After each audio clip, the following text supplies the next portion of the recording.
आता जे जे प्रकल्प हे येणाऱ्या अर्थसंकल्पामध्ये त्याचा अंतर्भाव करण्याची गरज आहे ते आत्ताच 15 तारखेचं मतदान झालं की मुंबईला माझ्या ऑफिसला जावा, मी तिथं माझे सेक्रेटरी आणि माझ्या स्टाफला सूचना देतो आणि येणाऱ्या अर्थसंकल्पामध्ये या प्रकल्पाचा समावेश होण्याच्या करता बजेटमध्ये तरतूद करून देण्याच्या करता माझा संपूर्णपणे सहकार्य राहील याबद्दलची खात्री आणि ग्वाही अमरावतीकरांनो मी तुम्हाला देतो। मी शब्दाचा पक्का आहे, हा माझा वाद आहे।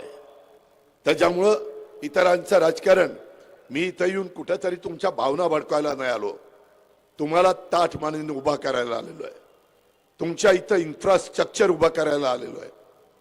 आता ज्या ज्या गोष्टीचा उहापोह झाला ती आपले प्रश्न विजन विकासाचं गतिमान अमरावतीचं ही जी आमची भूमिका आहे त्या पद्धतीनं आम्हाला सगळ्यांना पुढे जायचं आहे।